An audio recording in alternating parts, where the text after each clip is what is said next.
Pastor here at Queen Street United Methodist Church in downtown Kinston, North Carolina. Welcome to our Wesley Bible class. Today we are going to be studying the second part of chapter 9 of 1 Samuel and going into chapter 10. This has to do with the selection of Saul as the first, we'll put it in quotes, king of Israel. And what we've seen so far is the narrative moves from chapter 8 to chapter 9. The people are demanding a king. Samuel does not want a king. Evidently, God does not want a king, but he's making a concession that they can have a king. And we saw an indication of this back in Deuteronomy, where God, through Moses, predicted that the people would have a king when they settled in the Promised Land. Okay? But there were also parameters for what kind of a king it should be back in Deuteronomy. And none of that seems to have migrated over to 1 Samuel. The only thing you get in 1 Samuel are all the rotten things that kings will do as a warning to the people. So, if you look at the history of kings, most of them have not necessarily been a blessing to the land. Okay. So anyway, Samuel is wondering now, how do the people want him to select a king? Okay. Samuel does not want to select a king. Samuel wants God to select a king. And so God is going to select a king, sort of. Okay? So here we go. The story picks up where Saul, son of Kish, a Benjaminite, is out looking for lost donkeys with his servant. And they're not finding the lost donkeys. So they're going to check in to see the seer, who is Samuel, so that he can give them an idea of where the donkeys are. Okay? That's their last hope of finding donkeys. After that, we're done with this. We're going home. All right, so they are going into a town where Samuel is going to be performing a sacrifice for the people of the town, and there's going to be a feast. Okay, so now Saul and his servant are coming up to the town. Now, the day before Saul came, the Lord revealed to Samuel, tomorrow about this time, I will send you a man from the land of Benjamin, and you shall anoint him to be ruler over my people Israel. He shall save my people from the hand of the Philistines, for I have seen the suffering of my people because their outcry has come to me. Key term, I will select a ruler. Okay? Not king, ruler. All right? Then Saul approached Samuel inside the gate and said, tell me please, where is the house of the seer? Now this is interesting because when we think of prophets, we think of prophets as people who are informed by God's Spirit what's supposed to take place. Here he is referred to as the seer, which is more like what we would call a fortune teller. All right? Samuel answered Saul, I am the seer. Go up before me to the shrine. He didn't correct him or anything. He said, yeah, I'm the fortune teller. Yeah. For today you shall eat with me, and in the morning I will let you go and will tell you all that is on your mind. Oh, you're going to tell me what's on my mind. I want to know what's on your mind. Okay. As for your donkeys that were lost 3 days ago, give no further thought to them, for they have been found. On whom is all Israel's desire fixed, if not on you and on all your ancestral house. Whoa. Now I know that the donkeys are back home. Okay. That's good. That's all that was on his mind. Okay. But now all Israel is looking at you, boy, and it's like, whoa. Saul answered, I'm only a Benjaminite, from the least of the tribes of Israel.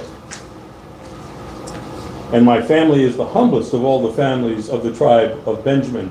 Why then have you spoken to me this way? All right. People in the Middle East speak in hyperbole a lot. And they often feign a humility while they are trying to accomplish something grand. Okay, humble servant, this sort of thing. I'm the least of the people. The tribe of Benjamin is the least of the tribes, and my family is the least of the families in the tribe. But he's the son of Kish, who's got 3 donkeys. Okay, this guy's walking around with a servant. And you're wondering, if you're so poor, what are you doing out here looking for donkeys? You shouldn't have anything. Okay, but he is not the humblest of the tribe of Benjamin. He's just, this is a typical Middle Eastern kind of thing. Okay. When Samuel took Saul and the young man and brought them into the hall and gave them a place at the head of those who had been invited, of whom there were about 30, and Samuel said to the cook, "Bring the portion I gave you, the one I asked you to put aside." So here's the special portion. Okay, the honored guest. Normally, that portion would be Samuel's. Okay? But it was Samuel's bull, so he could pick whatever portion he wanted. Okay.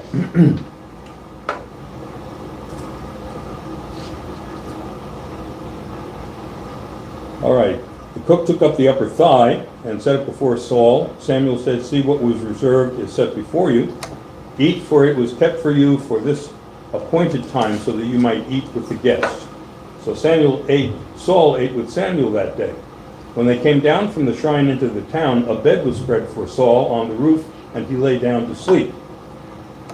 Now, typically when you have some major person going up alone to sleep, there's some kind of an angelic revelation or vision of some sort, but there's nothing. He just gets a good night's rest. Okay.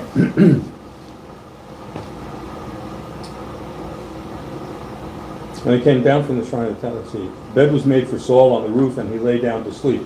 Then at the break of dawn, Samuel called to Saul upon the roof, "Get up so that I may send you on your way." Saul got up, and both he and Samuel went out into the street. As they were going down to the outskirts of the town, Samuel said to Saul, "Tell the young man to go on before us, and when he has passed on, stop here yourself for a while, that I may make known to you the word of God." All right, so this is going to be secret. He doesn't want anybody to know.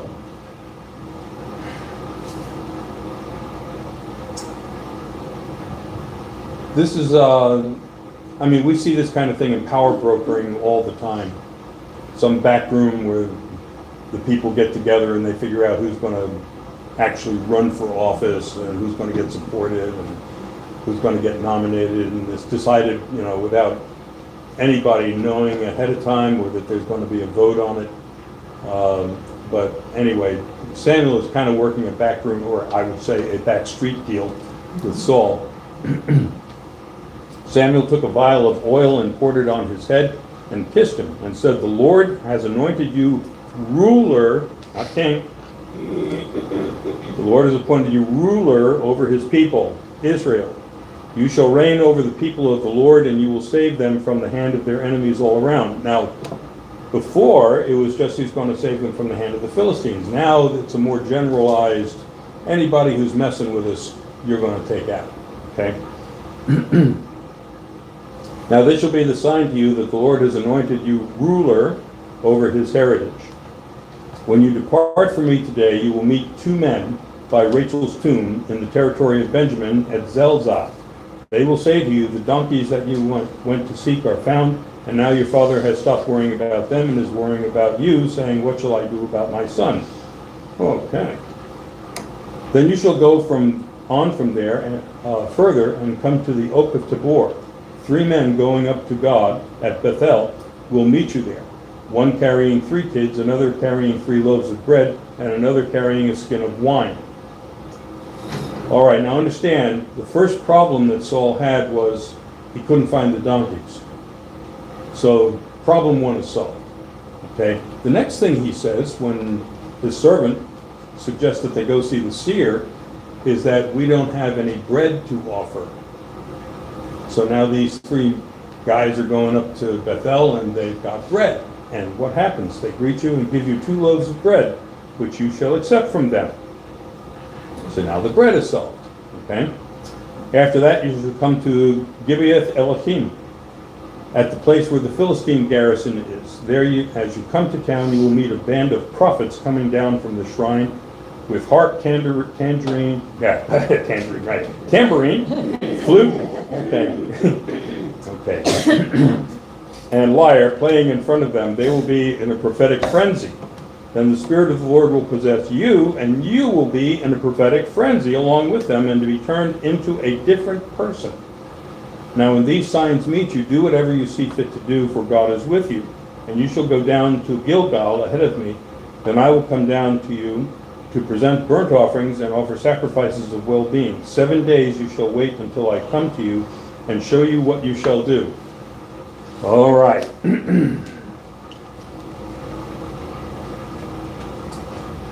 First thing is he meets these prophets. And they're coming down with instruments playing, okay? And they are in a prophetic frenzy. What is a prophetic frenzy?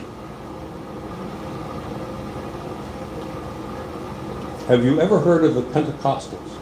Oh, yes. That is a prophetic frenzy, okay? It did not happen just in the New Testament, okay?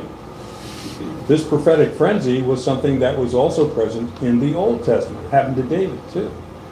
And so he's probably speaking in tongues.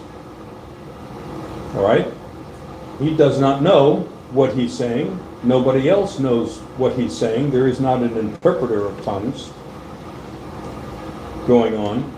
So he's in a prophetic frenzy, and when people see this, they are getting the same impression that some people have when they first see Pentecostals in prophetic frenzies. Okay. Now, some people would say he's acting like a nut. All right? But they didn't have nuts back then. If something was going on with you mentally, it was because you were possessed by some kind of a spirit. And you could tell what kind of a spirit it was, because if it was an evil spirit, the person would do evil things. Or really bizarre things, you know, like the guy in the tombs that Jesus encountered outside Samaritan town. And he's running around naked and nobody can put chains on him. He's got tremendous strength. You wonder a little bit about Samson. Now, I've worked in mental hospitals, and when somebody really went off, it took a lot of people to put them down. Okay, so Samson might have had something like this too. This was not looked on as mental illness. This was looked on as evidence that there was a spirit possessing the person. You had this also in Native American culture. People in Native American culture, they're human, and they had mental illnesses. And you can imagine with some of the stuff that went on in the culture of Native Americans, that it wouldn't be uncommon for people to have spirit visitations, things like that. They were not looked upon as people who were mentally ill. They were looked upon as people who were possessed by a spirit. And you either were happy for them or you just got out of their way, you know. That was the solution. You might call a medicine man in to try to evict whatever it is, but they didn't deal with it as if it were a mental illness. It was always a spiritual thing. So he's dancing around and speaking in tongues, and he's out of his mind. Basically, he is not in control of himself, and people are looking at him and saying, there is evidence of this guy being possessed by God's spirit. It wasn't an evil spirit. Okay, and the people who were engaged in this were prophetic type people. So it may be that like the prophets that I've encountered, they had an insight into things as well. So they had some credibility. So anyway, he's doing this, and he becomes a different person, but it doesn't define what the difference is. You don't know if he became a different person who was all of a sudden interested in becoming the ruler of the people, or he became a person who did not want to be the ruler of the people, or he was just, he used to be nasty and now he's nice. You don't know what change took place, okay? Could have gone the other way. But anyway, he's not the same. He's not the same person. All right. Then the people, the Spirit of the Lord will possess you, will be in a prophetic frenzy with them, be turned into a different person. Now when these signs meet you, do whatever you see fit to do, for God is with you. And you shall go down to Gilgal ahead of me. Then I will come down to present burnt offerings and offer sacrifices of well-being. 7 days you shall wait until I come to you and show you what to do. Is Samuel letting go of power? No. Samuel is not letting go of power. This guy might be the king, but Samuel's going to be the guy who tells the king what to do. All right? So who's really got the power? He's going to be the power behind the throne. He's not giving it up. And this is the primary reason later on why Samuel turns against him. He turns against him because Samuel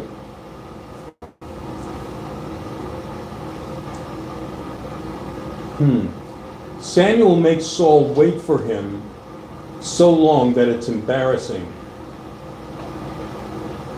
Okay? And so Saul takes initiative. And when Saul takes initiative, Samuel says, well, God's left you, and somebody else is going to be king. All right? Where have we seen stuff like this? Well, we saw stuff like this after the Battle of Antietam, where McClellan made Lincoln wait for him when Lincoln came to visit on the battlefield. Okay?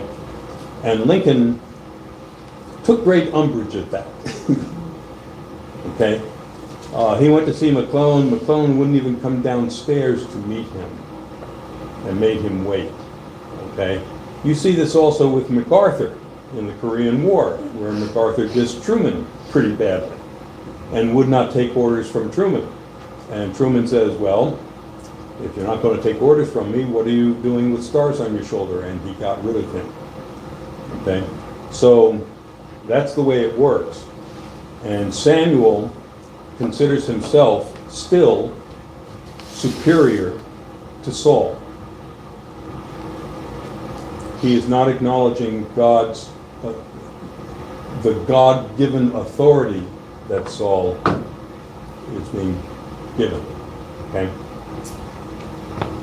So now Saul prophesies. As he turned away to leave Samuel, God gave him another heart. And all these signs were fulfilled that day when they were going from there to Gibeah.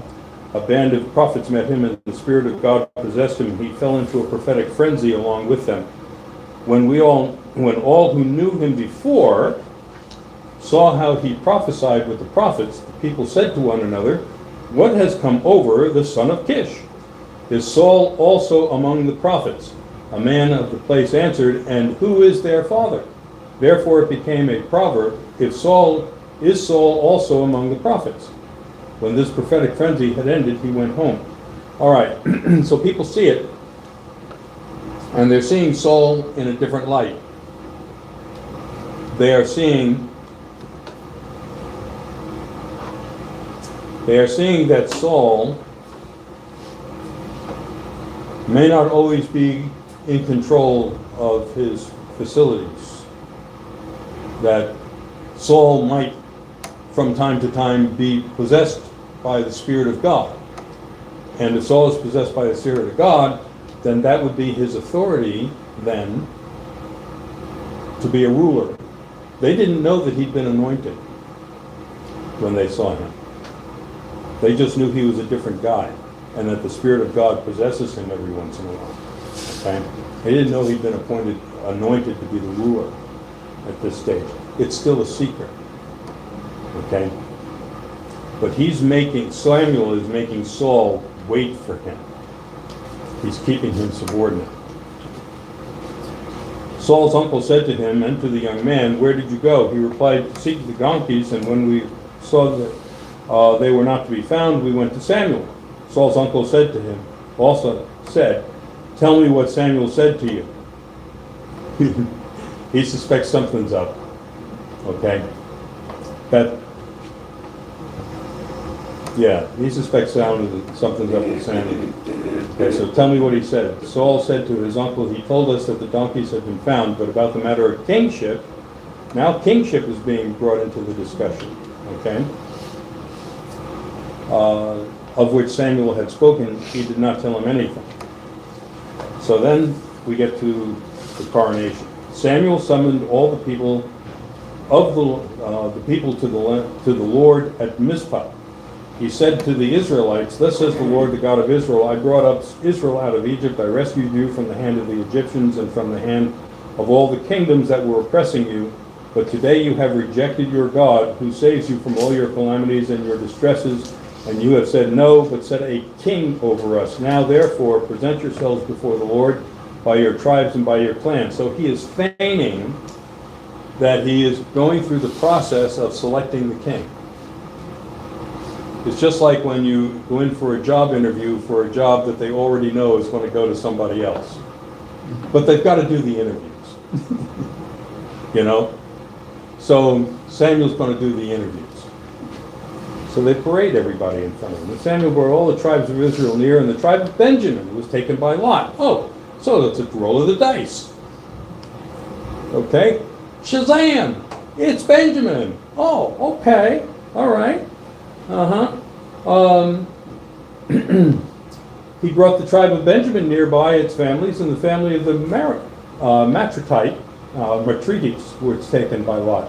Finally, he brought the family of the Matrites near man by man, and Saul, the son of Kish, was taken by lot. So all of a sudden, it's a roll of the dice.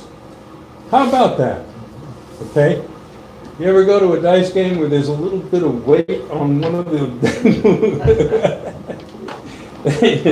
Something's going on here, all right?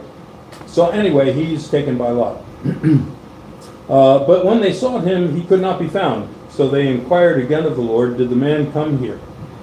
And the Lord said, "See, he has hidden himself among the baggage." Then they ran and brought him from there. When he took his stand among the people, he was head and shoulders taller than any of them. Samuel said to all the people, "Do you see the one whom the Lord has chosen? There is no one like him among all the people." And all the people shouted, "Long live the king." All right? So what you have is a kind of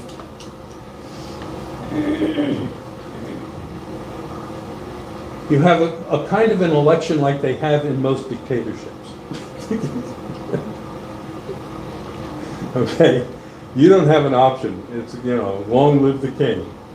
And so, and Saul is what? He's head and shoulders above everybody else. So why is he being selected by the Lord? Because he's tall.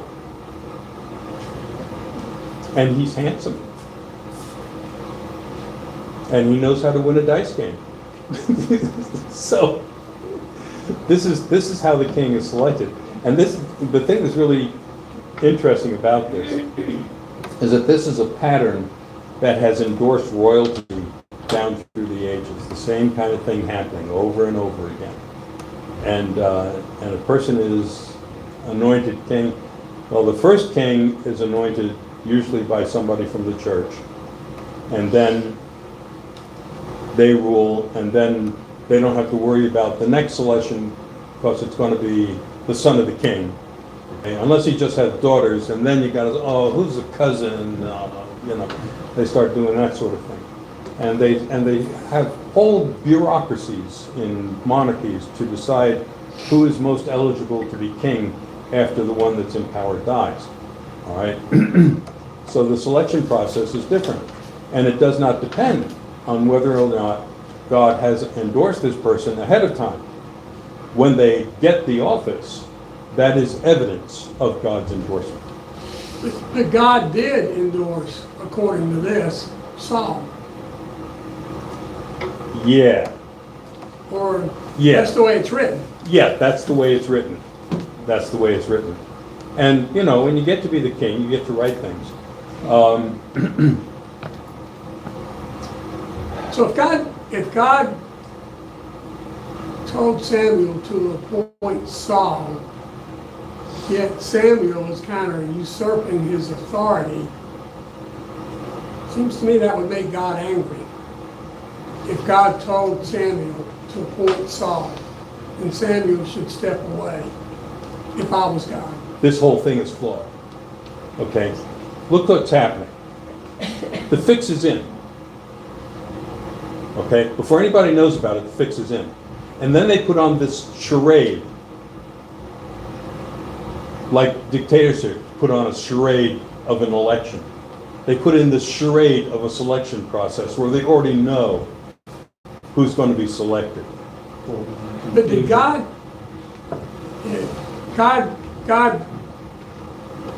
felt the people were turning on him by wanting a king. However, God went along with it. And so this just seems a little...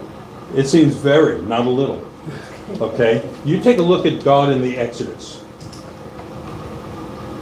Who in God in the Exodus was able to usurp power from God and live? Nobody.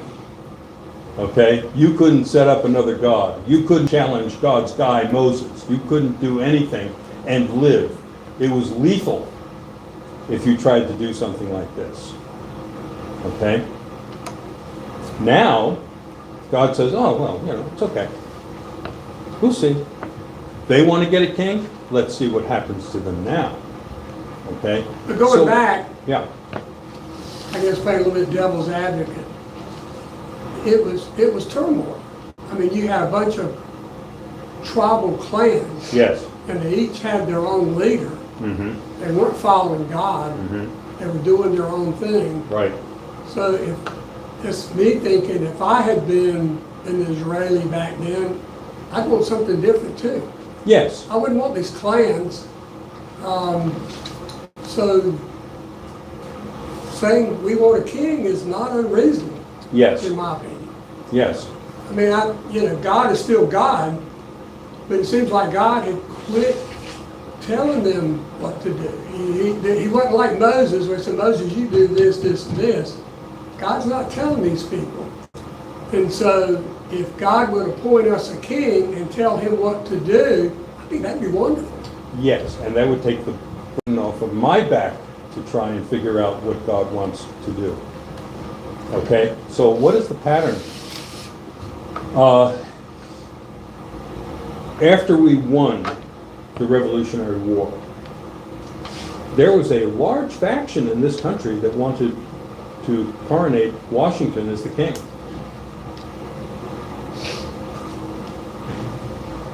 Well, that's what they were used to. That's what they were used to. They had never seen a democracy work. Correct. Okay? So they figured the only viable, stable situation is if Washington were a king. Understand, Washington had no offspring, so that would present problems in just one generation anyway. Washington declined to be a king. God bless him. Okay?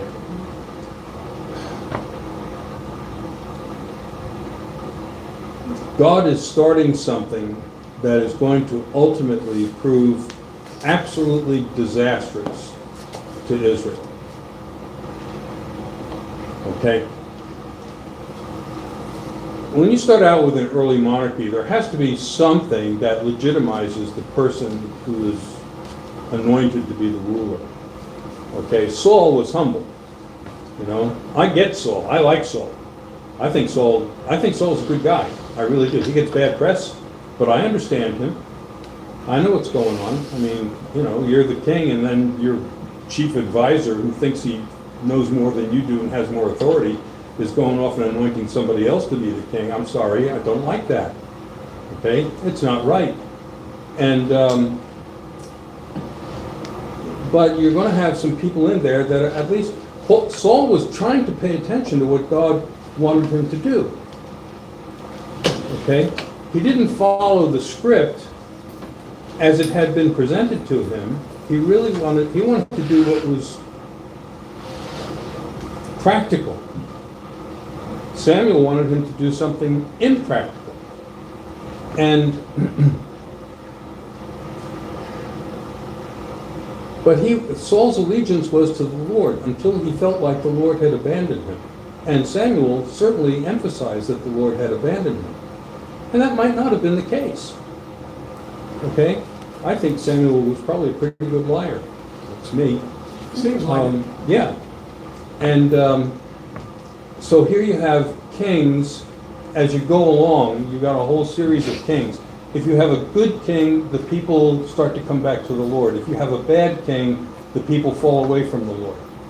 Okay? The people are not making up their own minds on whether or not they're going to follow the Lord. It all depends on who the king is. So God is setting up a system here that ultimately is going to lead to the utter destruction of Israel, north and south. Okay? God says, okay, they want a king, let's see what happens. Well, he's looking, hundreds of years ahead of time what's going to happen. And he knows this is a bad system, and he's letting them do it. And just, have a hard time explaining that sort of thing. Okay, well, anyway, here we are. Let me close this out. Samuel told the people the rights and duties of kingship, and he wrote them in a book and laid it up before the Lord. Then Samuel sent all the people back to their homes. Samuel also went home at Gibeah, and with him went warriors whose hearts God had touched. But some worthless fellows said, "How can this man save us? He hasn't got any military background." They despised him and brought him no present, but he held his peace. Okay, so I think they're thinking, I think the dice were rigged. Okay? Now, Nahash, king of the Ammonites, had been grievously oppressing the Gadites and the Reubenites. He would gouge out the eye of each of them and would not grant Israel a deliverer. No one was left out of the Israelites across the Jordan whose right eye Nahash, king of the Ammonites, had not gouged out. But there were 7,000 men who had escaped from the Ammonites and entered Jabesh Gilead. All right, so now we're getting into chapter 11. We'll see what Saul can do with the Ammonites. So, God bless you, and may you never have to be burdened with a king. See you next week.